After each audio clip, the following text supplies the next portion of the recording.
so this is active hip flexor technique. It's an active mobility exercise that is going to work on flexibility of the tissues, but also work on strength and actually just the synergy of them all working together. So we're really going to start to get your pelvis moving interdependently, get both sides moving in different ways, and kind of wake things up, including a little bit of core. So the first level of this is, the way you do this is, you can either have your hands, if you're comfortable with loading your body weight on your hands on the floor, or if that's a little bit uncomfortable for wrists, I mean, I tend to use fists myself, but it's personal preference, so whatever you're comfortable with, whether it be hands, fists. If you've got dumbbells at home, you can even hold dumbbells so that your wrists are under less stress. So from this position, you're going to lift yourself up on your toes. Now make sure your tummy muscles are in here, and your chest is going to be over your hands. It's very important we don't end up over here, because that's quite stressful for the back. You want to be right over, so your chest is over, so that your core is working.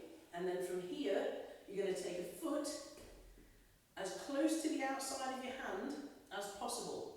You're going to bend your back knee just a little bit, so you're going to feel a little bit of a stretch through the back hip, and then you're going to replace the front leg back to the original position. Other side, put the foot, by the hand, bend the back knee, come back up, replace, swap, bend the back knee. So we're not holding for very long, it's a few seconds. Get the stretch, everything's loaded, come out of it. Get the stretch, everything's loaded, come out of it, and so on. Okay, so it'll be 1 rep one side, 2, 3, 4, and so on, up to 10 reps in total, so 5 each side. Now, realistically, when some people do this, depending on what range you have at the moment, you may find you get to this position, and you're like, oh, I can't go any further now. Potentially that's doable. Could just bend the back knee a little bit, come back, get the other one up, bend the back knee, come back. But actually that, in some respects, is more difficult if you're really limited on range. So here's a regression, another option. This in the house could be a chair, could be a sofa, could be the side of your bed, as long as it's not too soft, because that would make a bit more stress on your wrists. You're just going to hold on to, so let's assume it's a dining room chair. You're going to set up the same as you did on the floor, with your chest over your hands.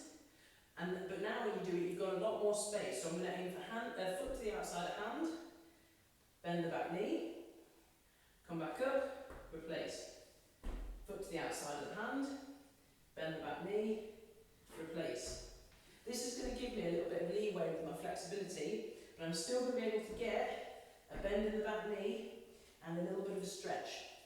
The key thing with this one is still keep your tummy muscles in, bend the back knee, and keep your chest over all the time. Reps would be exactly the same, and so on. The lower the surface, so if you had a low stool, that is going to be harder than higher. So the closer you get to the ground, the more difficult it is. So if I go here, that is a little bit more difficult than the one I've just done.